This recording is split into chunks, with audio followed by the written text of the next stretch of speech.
Welcome to the Business Spotlight podcast. My name is Kay Cote, and I'm your host for today's episode. And today on the show, I have Will Geller and Branson Packard, co-founders of FoodFluence AI. Very excited to talk to these guys, share a bit about their business, their journey to business ownership, best practices, and challenges that they face to give you that inside scoop to what it's like to build and operate a business. Welcome, Will. Welcome, Branson. So great to have you on the show. Thanks, Kay. I appreciate it. Happy to be here. Yeah, thanks for having us. Of course. Well, before we dive in to all things business, I would love to learn a little bit about each of your backstories and how you got the business going. Yeah, well, it really started back in 2008. Branson and I became friends all the way back then.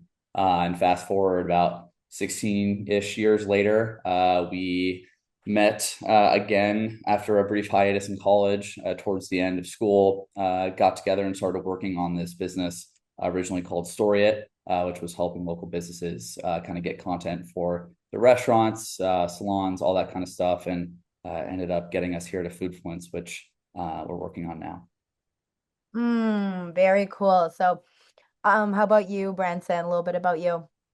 Yeah, yeah. Will and I grew up in the DMV area, right outside DC. Met each other through sports, stayed in touch, and then we both had a lot of entrepreneurial bugs to itch. So we kind of both had started a couple different businesses before we met each other, and gotten our entrepreneurial spirits going. And then I think in college was just the prime time for us to reconnect through COVID, when we were both home and put our minds together and just honestly kept going until something worked. I think that's a huge kind of theme of both Will and I is just hustle to make things happen and hustle until something works and then just go all in. And I think we both have parents in our lives that were entrepreneurs that were pretty inspiring to us.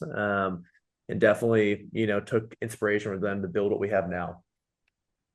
Oh, incredible. Well, this is going to be super fun. So, right away off the bat, when I read Foodfluence, I kind of think of like a foodie influencer. So, give me a backstory. Like, what's the company all about? Yeah, FoodFluence is really an end-to-end platform for local SMBs to get creators in their doors. So right now, creator marketing is finally flooded, like the whole restaurant hospitality economy, where when you think influencer marketing, you really think like a beauty, a fashion industry where it's been around for a decade. But over the last like year, I think a lot of restaurants have come around to how important creators are to drive sales, to drive discovery.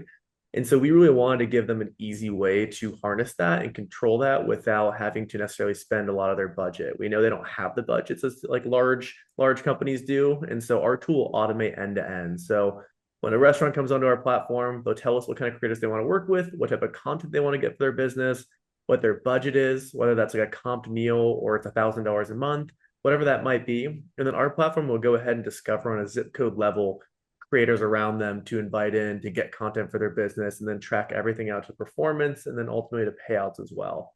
And so you can think of us as like an ongoing creator marketing lever that works while they sleep.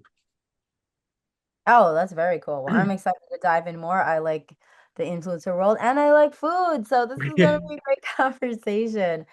So a bit about both of you. I talk to business owners all the time and they're always going through and growing through something. But before I get into that, how long have y'all been in business, did you say?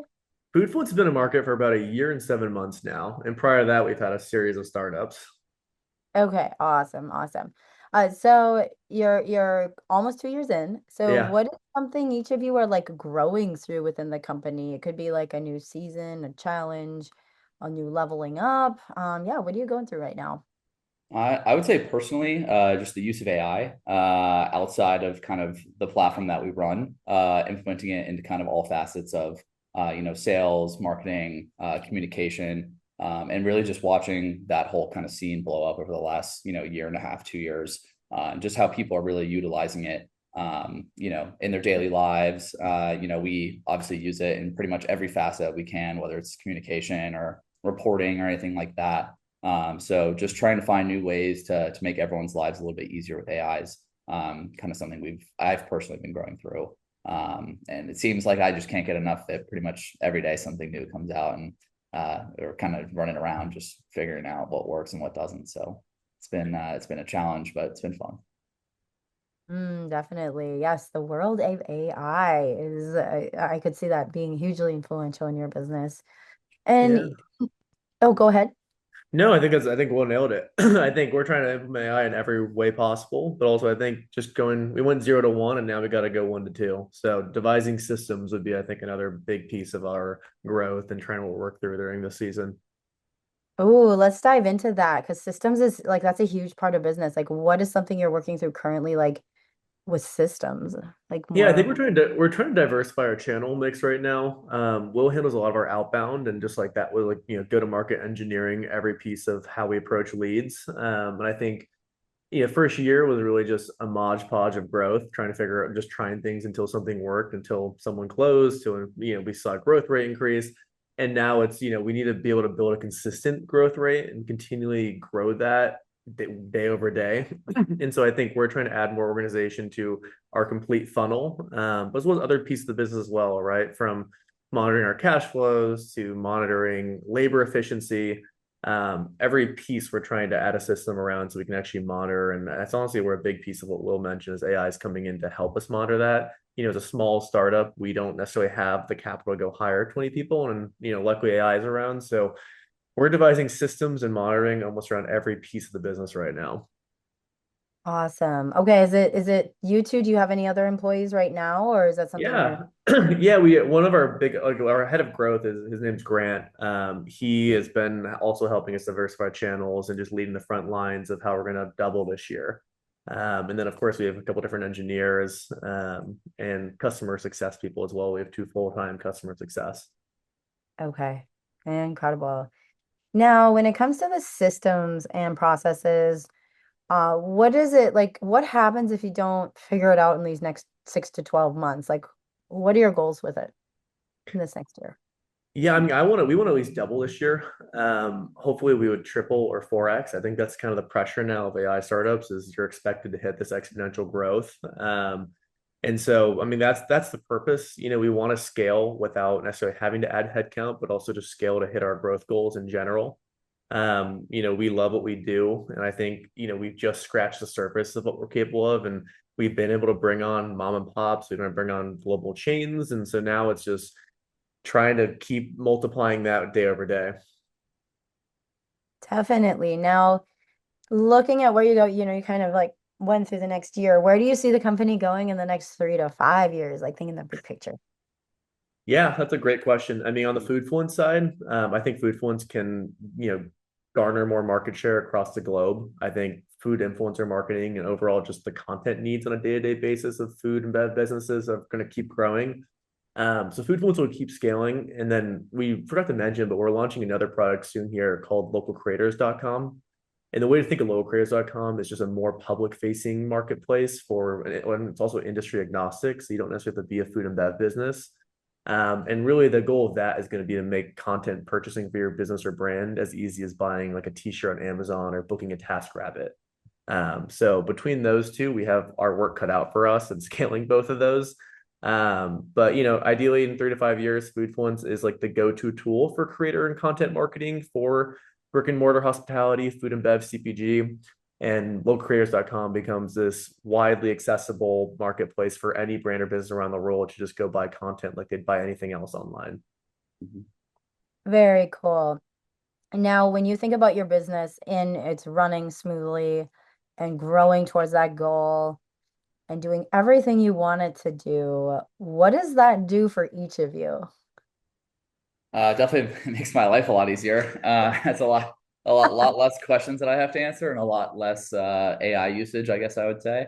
No, but I mean, it's always, even when things are going great, I think the constant thought is just what is one extra thing we can keep doing, or what can we do to keep going and keep this, prolonged for as long as possible. Startups are notorious for going through ups and downs like pretty consistently on pretty short periods of time as well. So it's all about just kind of that next day or that next week, like what can we build on from here to 10x what we did the week before. And that's really kind of just what I think about at least daily when we go through these things. Yeah, and I think adding on to that, right? Obviously, one of our biggest goals is to have this, wildly successful business, make an impact, grow globally. And, on the impact part, it's been great to see how we've been able to add household income to a lot of families, right? We get a lot of creators who reach out just saying like we've, through the opportunities and collaborations and content gigs we have on the platform, they'll put food on the table. And so, we want to continue kind of unlocking almost that, side hustle culture, but also just extra income for creators and their families. And then the other side of that is we get to see businesses have the best sales day of their life. So the more businesses that we can get to also 10x their sales, we want to have that value prop of we not only make you money, but we save you money as well. That is super cool. I like that because then it's a win-win for everyone. You have your, the business side and you have the influencer side, which Yeah. it's massive putting that together. So, looking at where you're at today, and if nothing changes about how business operates right now, it says, oh, my question is, I got to rephrase that. So if nothing changes about how the business operates right at the given moment, do you get there? Or does something have to shift to get you there? That's a tough one. I think if everything continued right now on autopilot, we'd grow significantly this year, but it wouldn't necessarily be the multiplier we're looking for. And it wouldn't be as headache less as it could be. So we've definitely got improvements in systems to hit an exponential growth goal. But if nothing changed right now, we still grow, we'd still be bringing on new customers, and we kind of just, be at the minimum baseline we're trying to get to. Definitely, definitely. I know that was a tricky question.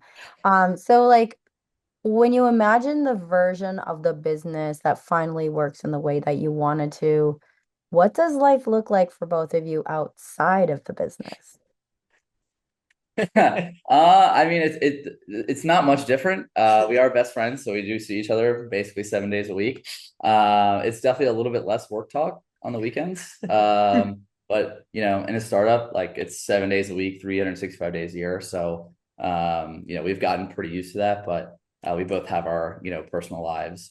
And Branson just got married recently, so he's been going through the motions there. I've been there right with him. But yeah, it's all mostly the same, but we have our fun personal lives and hobbies and whatnot. So it keeps things fun. Yeah. That's I think awesome. definitely, yeah, I was gonna say definitely more allocation to health too. We've both been trying to say we need to get a little bit Yeah, healthier, work out more. So beyond that, it's just business. yeah. Well, congrats on the new Thank you. marriage. That's exciting. Love that. So now I want to ask you some personal questions like regarding business. So, what made y'all choose to go into business for yourselves instead of working for somebody else? For me personally, I grew up with a family of entrepreneurs, and I just saw how all of them operated from my brother to both my parents. So from a very young, early age, I was into sneaker selling, like pretty much what every like young kid, Gen Z entrepreneur does now. And from there, kind of just tried different things, and that was really it. I just never wanted to do anything else except for run my own thing and build something from the ground up. I think it's just and a really cool experience to watch something go from zero to where you want it to go. It's incredibly stressful, but also very rewarding. Yeah, I think for me a pretty pivotal moment was Will and I's prior company where we were in college able to make a pretty substantial amount of revenue within under a year. And I think I just became addicted to the autonomy I had, and also just I love the idea of live and die by your own sword in some way, right? Everything, the beautiful part about a startup for people who can handle it and love it is everything you do has a net impact on the company, whether it's a positive or negative impact, is kind of up to you. But if you want something done, you can do it, right? And I think that was something that I loved about it, is just having the control over our own destiny to some extent, right? Obviously, you never know the outcomes of a business, but you can confidently tell yourself what you can do and what you can achieve. And once Will and I had a taste of success, I think on our own, and as college kids, where I feel like you're, oh, who how hard is it to build a successful company while you're in classes? But that gave us a taste of freedom, entrepreneurship, besides obviously family backgrounds that unlocked our full destiny together. Like, we're going to build something and we're going to make it work and we're going to keep going until it's successful. Yeah, I think that's really powerful, like what you guys are doing and what you said. So, looking at this question is a fun one. It's like, what is one thing you wish more people knew about what you do? Oh man. I don't know. Do you have one?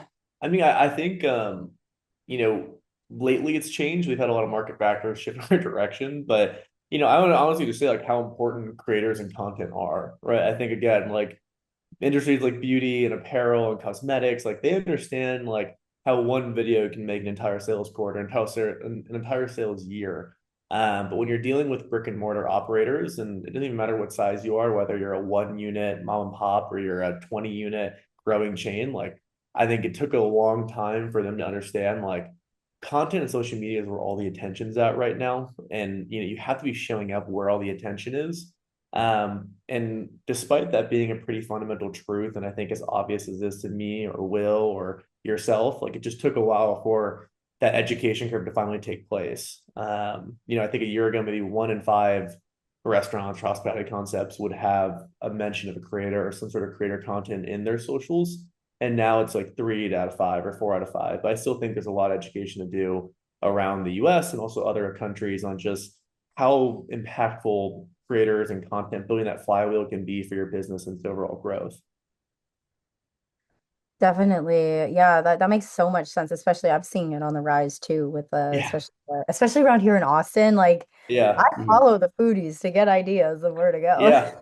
Yeah, Yeah. exactly. It's becoming the new search is kind of the thing that we've really been seeing is just how important ranking on social media and having kind of that content really is it's becoming the next, it's where people find their next places to go eat. So that's really the importance, at least to me, is doing that. Definitely. Well, now I want to take us through some fun questions. I call it our rapid fire Q&A. So I'm going to be asking you 4 questions and you answer very top of mind. They're going to be pretty fast. So if each of you wants to take one of them and on the fourth one, I'd love to hear from both of you. Does that work? Yeah. Sure. All right. So question number 1 is what is a key to success for you? I'll leave that one to you. I think I say it a lot around our whole company, but just being in the weeds of everyday obsession, right? Like you have to be in the details of everything. You can't assume something got done. You can't assume something's going to work. And you also have to be pretty fine-tuned to every detail you can in the early stages, but even when you're trying to go 1 to 2, like just being obsessed with what you do and being in the weeds of every detail. Yeah, that's so true. Very true. Okay, question number 2 is what is a piece of advice you have for other business owners? Aside from adopting AI, if that wasn't already pretty obvious is just having the right support system of just people that are constantly working to make you better. I see it a lot with other business owners is kind of people they surround themselves with are not necessarily kind of aligned in the same goals. And I think it's just really important to have a super secure and big network of people that are just pushing you to be your best, whether it's in business or personal. But yeah. Amazing, both of those. Now, the third question is what is a book or podcast that you're into right now? That's right up your alley. Hooker podcast. I'm reading Unreasonable Hospitality right now by Will Guidara. Just love how he kind of breaks down management systems and just how to actually build a team. Kind of what Will was talking about too, just building like an internal team that supports one another, pushes each other to their absolute best day in, day out. So I would highly recommend reading Unreasonable Hospitality. Even if you're not in the hospitality space or any adjacent space, it's a great book on management and growing stuff. I've heard that one before, so Yeah. it's on my list too. All right, this one's for the both of you. If I gave you a little bit of magic dust and you were able to sprinkle it on one aspect of the business and make it transform for the better, what would it be? Oh man. I'd say probably sales. Just to reduce like how much work goes into that. Solely just for convincing people, getting leads, all that kind of stuff. I'd love to have a little fairy that just kind of takes control all over that. Yeah, that's a great answer. I mean, product, if it's not sales, it's product, right? I think of product being at its absolute best and just making it incredibly easy for anyone to understand and use our product would be the other half of that cake. Oh, very true. Those are great answers. So thank you guys. So before we get to our final question of the day, I would love to connect people with y'all. So how can people connect with you and your company online? Yeah, you go to FoodFluence, FoodFluence.ai, and then additionally you can follow us on LinkedIn. We post a lot of updates there. So go to our website, check us out on LinkedIn, and follow us on Instagram as well. You get to see a lot of content, a lot of food recommendations on our Instagram. You're definitely getting my follow. I'm always down to check out new places. So I appreciate you all so much. And I have one final question for both of you. So what is most inspiring to you today? Most inspiring. Hmm, it's interesting. I would say just like kind of touching on what he said earlier, just the impact that we're having on local businesses and just really seeing and getting the messages of people just saying like, oh, like this is the best month we've ever had, or I've never seen this many people inside of our doors, or I've never seen this many people like a post of mine. Just seeing how they react to what we find just like very simple kind of transactions between content creators and restaurants has just become like a huge kind of emotional boost, I would say. Yeah, I mean, I couldn't have said there myself. Just the impact we can have and how we can help small operators actually compete in this like incredibly competitive social media environment and overall just sales environment as well. Amazing. Well, you guys have been such an inspiring conversation. I love to watch you grow. Thank you so much for being on the pod and sharing your story. Thank you for having us. Thanks.